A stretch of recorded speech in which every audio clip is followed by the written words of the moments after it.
kembali di Dua Arah. Sebelum jeda disebutkan oleh Mas Riki Gunawan, Koalisi Masyarakat Sipil Anti Hukuman Mati, bahwa dengan adanya hukuman mati pun kejahatan dalam hal ini adalah peredaran narkotika terus meningkat tahun ke tahun. Kepada Bang Henry ataupun juga kepada Mas Saleh, siapa yang bisa menjamin bahwa orang lain tidak akan berpikir ulang atau jera dengan adanya hukuman mati karena tingkat kejahatannya juga semakin tinggi? Ukuran efektif dari hukuman mati untuk bisa menekan angka kejahatan, dalam hal ini kita bicara masalah narkotika, Pak Saleh?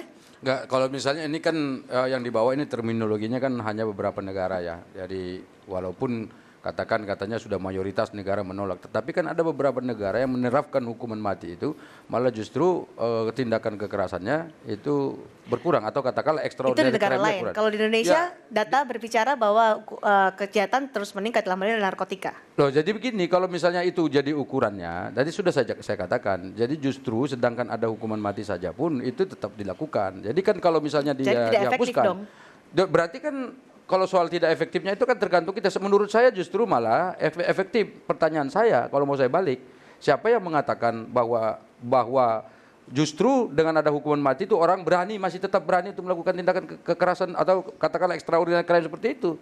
Ini kan juga hanya asumsi saja. Kan ada faktor-faktor lain di luar itu yang menyebabkan tingkat kriminal itu menjadi tinggi. Katakan misalnya contoh, secara geografis Indonesia ini kan memang tempat yang sangat strategis untuk penyebaran narkoba. Kita tahu kita berada di jalur sutra seperti itu.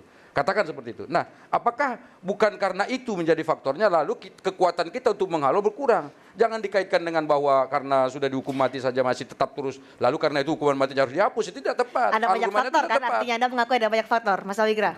Ya, saya ingin kembali ke arah kita bernegara. Tujuan bernegara ya memang pertama-tama untuk menghormati hak martabat hidup seseorang, melindungi dan memenuhi hak, termasuk hak hidup, bukan untuk mengambil hak kehidupan. Ini bisa boleh saya lanjutkan. Tapi saya masih bisa langsung jawab. Boleh saya lanjutkan. Hukuman mati itu mengintrodusir kekerasan, tidak hanya oleh pelaku, tapi juga untuk keluarga korban. Ini negara kok mengintrodusir kekerasan terhadap warganya. Ini yang tidak bisa diterima oleh hukuman mati. Sementara di level internasional tadi Bapak bilang Indonesia sebenarnya bersama dengan Ghana, Maroko, Denmark itu sekarang membentuk satu koalisi yang namanya Convention Against Torture Initiative untuk mendorong tidak adanya lagi penyiksaan. Hukuman mati jelas mengintrodusir penyiksaan. Ini bernegara macam apa? Hukuman mati itu kan tidak mesti harus disiksa. Disiksa kan hukuman mati kan tergantung cara menghukumnya. Ada orang yang disuntik nggak tersiksa, langsung mati saja. Ada orang yang ditembak sekali langsung nggak merasakan apa-apa langsung mati. Misalnya gitu. Apa yang Anda maksud dengan menyiksa? Tapi saya bukan mau mengomentari soal itu. Ya. Saya mau mengatakan tadi disebut bahwa ini bahwa ini kita menghargai martabat, menghargai martabat. Saya katakan kepada Anda, orang yang melakukan misalnya kekerasan seksual pada anak sudah diperkosa, kemudian dibunuh, disiksa dan lain sebagainya, menurut Anda, apakah dia tidak menghargai harkat martabat manusia? Tentu ini orang-orang kan tidak menghargai martabat manusia. Orang-orang yang tidak menghargai harkat martabat manusia harus diberikan hukuman setimpal. Hukuman setimpal seperti apa? Bagaimana dia memperlakukan orang seperti itu? Harus dibalas dengan seperti itu. Jika ada hukuman mati, apa sebenarnya didapat oleh korban ataupun keluarga korban? Kalau saya simpulkan tadi apa yang dilakukan Mas Awigra. Dan sekarang begini aja dulu dah. Yang menjadi basic klasik ya selalu dipergunakan oleh teman-teman aktivis HAM. Mengatakan bertentangan dengan hak asasi manusia. Pertanyaan saya, apakah Anda sudah membaca undang-undang tentang hak asasi manusia? Di dalam undang-undang tentang hak asasi manusia dibolehkan menghilangkan nyawa bayi yang ada dalam kandungan untuk menyelamatkan jiwa ibu. Undang-undang tentang HAM itu masih membolehkan. Jadi HAM yang mana yang Anda sebutkan di sini? Anda mengatakan bahwa negara memberikan perlindungan, Anda mengacu pada 28I. Anda tidak membaca 28J Undang-Undang Dasar 45. Mas Riki silakan menanggapi. Ada beberapa komentar. Yang pertama, persis karena tadi Pak Saleh bilang ada begitu banyak faktor yang menyebabkan kejahatan, sehingga bukanlah keseriusan atau derajat beratnya penghukuman yang akan memberikan efek jera, tetapi kepastian hukum bahwa ketika pelaku kejahatan dihukum, itu yang akan memberikan efek jera. Saya kasih contoh kecil saja. Kalau misalnya kita tidak pakai seat belt, didenda 1 miliar, tapi kalau tidak pernah ditegakkan, tetap saja orang akan melanggar. Tapi kalau Rp5.000, tapi ditegakkan dengan serius, itu akan terjadi efek jera. Itu yang disebut efek jerah. Dan faktor kejahatan persis lagi karena Pak Saleh tadi bilang faktor ekonomi dan sebagainya. Saya tidak menyebut faktor ekonomi. Saya tidak menyebut faktor ekonomi, Anda yang menyebut itu. Ya, ada banyak faktor, salah satunya ekonomi, salah satunya geografis Indonesia yang begitu besar. Penegakan hukum kita lah yang harusnya diperbaiki. Hukuman mati lahir dari reaksi atau respon kita sebagai bentuk akumulasi kekecewaan karena kita terus-menerus disajikan kejahatan yang tidak tertuntaskan. Dari dulu kejahatan selalu meningkat. Kita saksikan kasus YY. Tahun sebelumnya ada Angelin. Kalau kita tidak mulai membenahi secara sistemik, kita hanya responsif, kita hanya ad hoc, sampai 15 tahun lagi kita akan terus perdebatkan hukuman mati bagi kejahatan seksual. Secara komprehensif. Itu sebenarnya yang dibutuhkan oleh negeri ini menurut Anda. Saya mau menjawab ini ya. Jadi menurut saya begini, Mas. Jadi coba juga buktikan pada kita bahwa mereka yang tadinya sudah dihukum 20 tahun, 25 tahun lalu keluar. Nah, efek jerah apa yang mungkin misalnya katakanlah pengedar narkoba. Tadi sudah dibuktikan di dalam saja masih main, apalagi nanti kalau sudah keluar. Nah, coba buktikan kita mana lebih banyak yang pengedar narkoba yang setelah keluar itu langsung tobat dan betul-betul jadi orang baik, atau mungkin dia akhirnya memberikan manfaat yang luar biasa pada orang lain, atau justru sebaliknya. Ini Bang Hendri tahu itu. Kan sudah melakukan penelitian di mana-mana. Coba, ternyata kan menurut penelitian Bang Hendri dan kawan-kawan, lebih banyak mereka yang keluar dari sana malah justru tidak lebih baik. Tidak hanya malah narkoba, kembali tapi lagi itu dan kasus kejahatan lain. Banyak sekali kasus-kasus yang seperti ini sudah ditangkap, sudah dihukum sekian tahun, malah kembali lagi. Masuk lagi gitu loh. Jadi berarti kan efek yang katakan tadi efek jerah kalau hanya sekedar dihukum seperti itu ternyata tidak begitu efektif juga kalau itu alasan. Perdebatan selalu mewarnai eksekusi hukuman mati, tapi kita ingin tahu sebenarnya pendapat masyarakat Indonesia terkait hukuman mati, apakah mereka setuju atau menolak? Indobarometer pernah melakukan survei nasional terkait hal ini. Mas Asep silakan. Iya, Indobarometer pernah melakukan survei secara nasional di 34 provinsi dengan sampel 1.200 responden yang tersebar secara proporsional. Ini survei di tingkat nasional ini kami lakukan di Indobarometer pada bulan September 2015. Hasilnya? Hasilnya, hukuman mati bagi para pengedar narkoba itu menurut Bapak Ibu Saudara setuju atau tidak setuju hukuman mati diberikan bagi para pengedar narkoba. Sebanyak 84,9%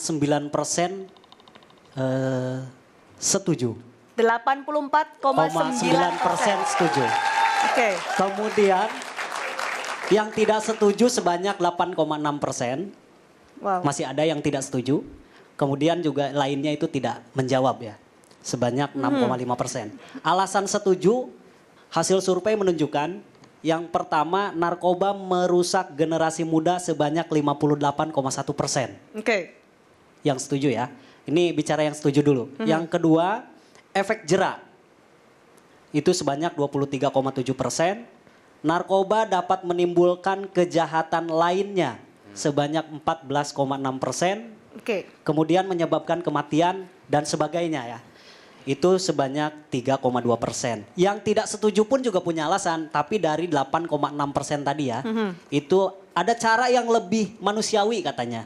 Itu mayoritas tuh 45,2%, kemudian melanggar HAM katanya 26,9%, tidak menyebabkan efek jerah ada juga yang punya persepsi seperti itu.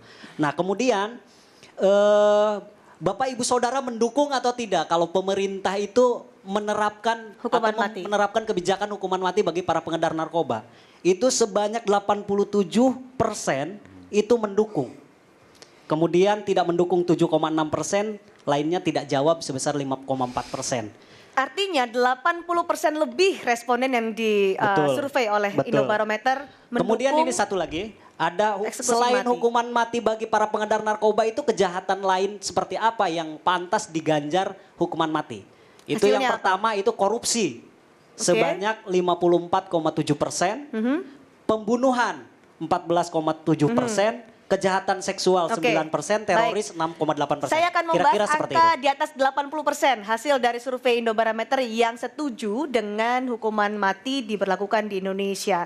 Padahal kita sudah tahu ada 170 negara yang sudah menghapus hukuman mati. Tapi angka-angka ini berbicara. Menurut Anda apa yang menyebabkan warga negara Indonesia masih setuju dengan hukuman mati? Iya, saya tidak menafikan bahwa banyak masyarakat yang setuju dengan hukuman mati. Ketika Prancis dan Inggris menghapus hukuman mati, itu mayoritas masyarakat juga masih mendukung. Tapi keputusan politik tertinggi menghapus hukuman mati. Dan suara mayoritas bukan berarti suara kebenaran. Sebab kebenaran ketika disuarakan satu orang pun dia tetap adalah benar kalau memang benar adanya. Dalam hal mayoritas seperti ini, kita perlu memberikan pemahaman kepada masyarakat. Soal efek jerat, tidak ada studi yang membuktikan bahwa ada efek jerat. Semua laporan kriminologi di dunia menunjukkan tidak ada kaitannya hukuman mati dengan efek jerat. Apakah ini karena pemahaman masyarakat Indonesia masih?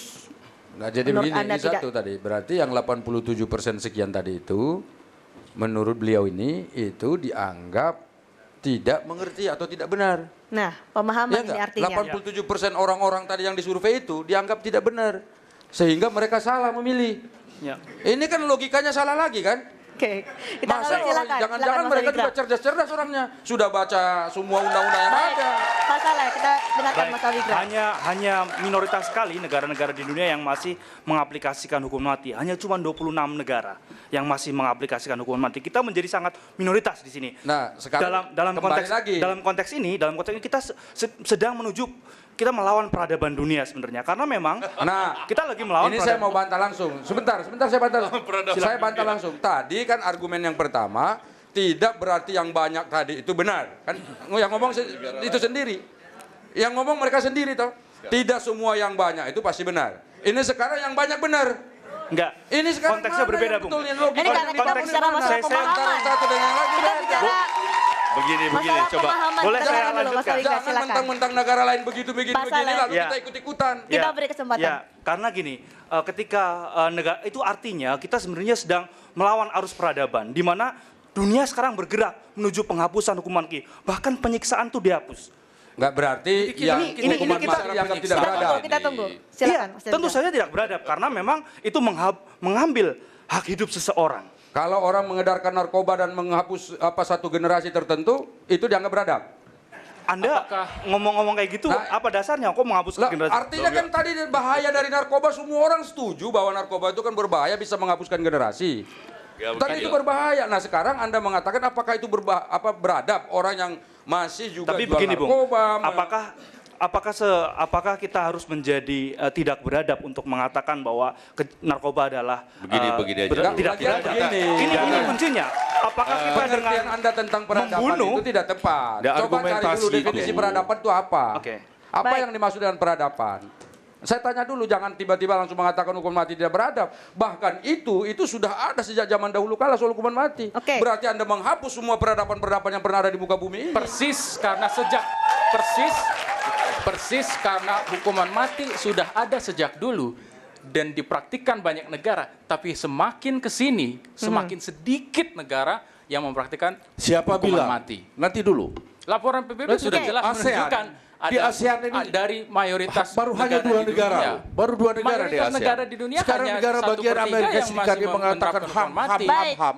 Berapa persen dari seluruh negara bagian itu masih Itu memperlakukan? hanya ASEAN. Jadi Tapi lihatnya jangan dunia dikatakan bahwa kan sebagian Oke. besar. Ini tadi. Kita akan Ini lanjutkan saya nanti sebetulnya, bagaimana apakah Indonesia bisa saya mau mengikuti pakai teori negara-negara berdebat saja. yang Ini akan salah menghapus ini dia hukuman mati. argumennya Kami akan begitu. kembali di dua arah.